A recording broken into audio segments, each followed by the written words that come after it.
Welcome to Eye on the Tigers News. I'm Justice Stan. And I'm Alexis Pritchard. Thanks again for checking in with us for the news we've been watching for you. An Egypt air flight from Paris to Cairo with 66 passengers and crew on board crashed into the Mediterranean Sea off the Greek island of Crete early Thursday morning, Egyptian and Greek officials said. Egypt's aviation minister said the crash was more likely caused by a terror attack than technical problems. There are no immediate signs of any survivors, but regardless of what caused the crash, the incident is likely to deepen Egypt's woes as the country struggles to revive its ailing economy, partially the lucrative tourism sector that has been battered by the turmoil in which the country has been mired since 2011 unpopular uprising. The crash also renewed security concerns surrounding Egyptian planes and airports and brought back the still fresh memories of the horrific Russian passenger plane crash in Sinai last October when all 224 people on board were killed. Presumptive Republican presidential nominee Donald Trump on Wednesday released a list of 11 potential picks to replace Antonin Scalia on the U.S. Supreme Court, a mix of federal and state judges that appeared tailored to win over conservatives still skeptical of his candidacy. The decision to release such a list is highly unusual for a presidential candidate and comes as Trump is working to unite a Republican Party fractured by his candidacy and assuage still skeptical establishment Republicans who question his ability to win a general election. The list, which featured several prominent names, floated repeatedly on conservative wish lists to replace Scalia, won immediate praise from those Trump is trying to win over. Senate Judiciary Committee Chairman Chuck Grassley, a Republican who has refused to hold a hearing to consider Obama nominee Merrick Garland's appointment to the High Court, said Trump has laid out an impressive list of highly qualified jurists.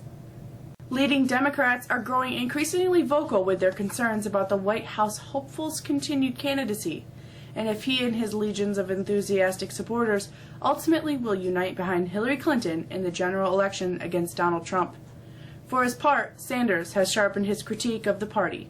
He said it would be tragic and sad if Democrats don't stop relying on big money, and he is assailing Clinton for her dependence on wealthy donors. Clinton backers grumble that such comments can only help Republicans, belying Sanders' claims that he'll work tirelessly to ensure Trump doesn't end up president. The tone on both sides is worsening after last weekend's fracas at the Nevada Democratic Convention. Furious over rules that claimed favored Clinton, a group of Sanders supporters shouted obscenities and brandished chairs and threatened and harassed the party chairwoman. More than 4 million U.S. workers will become newly eligible for overtime pay under rules issued Wednesday by the Obama administration. The rule seeks to bolster overtime protections that have been eroded in recent decades by inflation. A diminishing proportion of workers have benefited from overtime regulations, which date to the 1930s and require employers to pay 1.5 times a worker's wage for work that exceeds 40 hours a week. Under the new rules released in draft form last summer, the annual salary threshold at which companies can deny overtime pay will be doubled from $23,660 to nearly $47,500. That would make 4.2 million more salaried workers eligible for overtime pay. Hourly workers would continue to be mostly guaranteed overtime. George Zimmerman says he's vetting bids after closing an auction for the pistol he used to kill an unarmed black teenager, Trayvon Martin, during an altercation. The former Neighborhood Watch volunteer, who was acquitted in the 2012 slaying, says on his blog that the sale was successful, though he gives no detail and says the buyer may choose to remain anonymous. Details of the auction are unclear. Zimmerman had set the minimum bid at $100,000. Zimmerman had told Orlando, Florida TV station WOLF that this pistol was returned to him by the U.S. Justice Department, which took it after he was acquitted in Martin's 2012 shooting death. Critics had called the auction an insensitive move to profit the slaying. Today's odd news of the day comes from San Diego, where the County Department of Animal Services says a baby opossum is doing well after being rescued from a toilet. The soaking wet little creature is seen on photos posted on the department's Facebook page. The agency says a Pacific Beach woman found the critter in her toilet on May 1st, and Animal Control Officer Carlos Wallace responded and took it to the San Diego Humane Society's Project Wildlife. It will be released when it's old enough to survive on its own. We're in a fantastic weather pattern right now. despite temperatures that remain a little below normal. Here's Mr. Charbonneau with the forecast.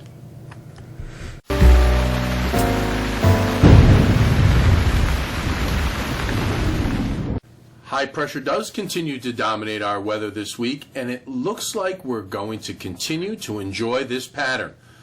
But the lack of moisture that's in the air will keep our temperatures just slightly below what's normal for this time of year. Certainly we'll hit the mid-60s today before we see a nice little warm-up tomorrow and even into the weekend. Bright sunshine for our Friday with temperatures in the low 70s, a little more in the way of clouds for Saturday, but we remain in the low 70s. Now let's look at longer view, and that shows that the moderate weather remains for Sunday and into the early part of next week. Now there's actually early data now coming in that shows a slight jet stream change that may push our temperatures up starting next Tuesday. It looks like the next best chance for some rain comes next Thursday. Enjoy the weekend, enjoy the forecast, enjoy the weather. I'm Michael. The Golden State Warriors evened its series against the Thunder last night. Here's Abby with some highlights in sports.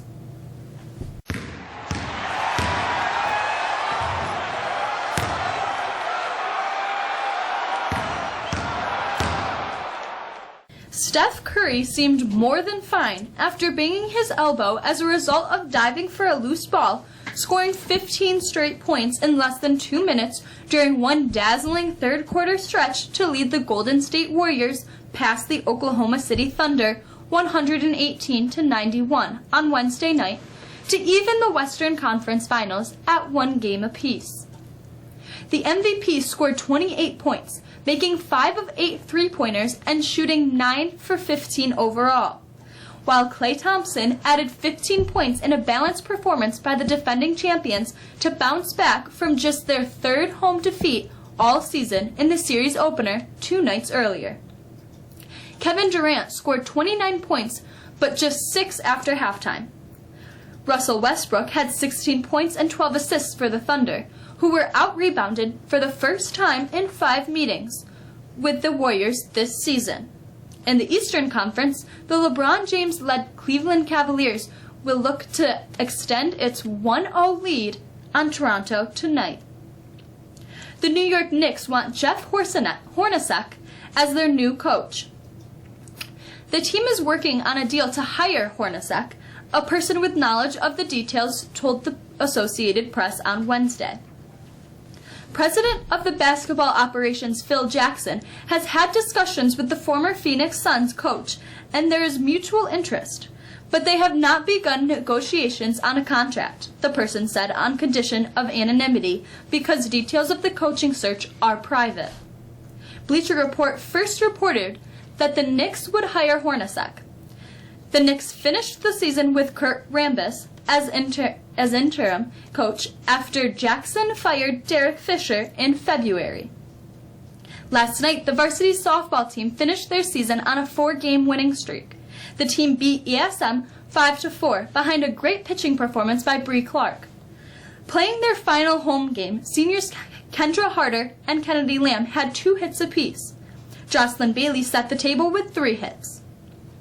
The varsity lacrosse team rallied to send the game to overtime before dropping a 10-9 finale to Oswego on senior night.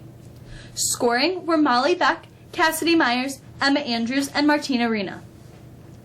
Mexico baseball's push for a sectional bid took a hit yesterday with a loss at Phoenix. Down 6-0 after the first inning, the Tigers were unable to come back on the way to a 14-5 loss. A.J. Moretti and Tanner Stevens each had 2 hits for the Tigers who must win Friday's rematch with Phoenix in order to qualify for sectional play. That's it for sports. I'm Abby Garrett. The calendar shows that the 5-week marking period ends on Friday, with grades due from teachers on Monday. Because of the extended Memorial Day weekend, which starts next Thursday, grades will be mailed later next week. The senior class will head to Darien Lake on Monday for their class trip. Physics students will be joining them. Good luck to the junior class this Saturday as they hold their prom. Senior dinner dance tickets are available for the June 17th event. Tickets must be purchased in room 101. And of course, students have a half day Friday as teachers and staff have professional development scheduled.